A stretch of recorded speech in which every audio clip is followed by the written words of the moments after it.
চট্টোপাধ্যায়। এখানে উপস্থিত সকল শুভানন্দীদের আমার সশস্ত্র প্রণাম, শ্রদ্ধা এবং ভালোবাসা। কবি প্রণাম অনুষ্ঠানে আজকে আমার স্বরচিত কবিতা পাঠ করে আপনাদের শোনাব। কবিতা প্রাণীশ। এ কোন সন্ধিক্ষণে দাঁড় করালে আমায়, হে জীবন দেবতা? তোমার জন্ম শুভক্ষণে আজ বুকে যন্ত্রণা অনুভব করি। এ ব্যথা তোমার জন্য নয়, দেশ মাতার জন্য। দেশ মানে তো শুধু মানচিত্র নয়, দেশ তো মা, দেশ মানে তুমি।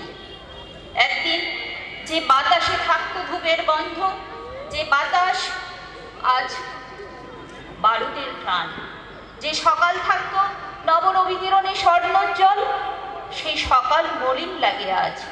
কিভাবে জানাবো তোমায় নিবেদন? তুমি আছো প্রতিটি বাঙালির হৃদয়ে, ছোট থেকে বড় সকলের ঠাকুর তুমি। সুখে দুঃখে আনন্দে অভিমানে সবেতেই তোমার ছোঁয়া। হে প্রাণনাথ, অন্তরে এত রেশারেশি, এত দেশ, এত হানাহানি, রুদ্ধ করে আমার কণ্ঠ।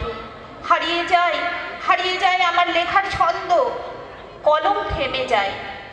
জীবনবোধের চৌকাঠ পেরিয়ে দেখি ধর্ম করেছে গ্রাস। মানব জাতি সূক্ষ্ম অনুভূতির বিচার করে না। ইহজগতের মানুষের চোখ মুখ অন্য পর্দায় ঢাকা। বড় ভয় হয় কিভাবে উদ্ধার হবে এসব থেকে। হে প্রিয় ঠাকুর, তুমি তো শুধু কবি নও, দার্শনিকও বটে।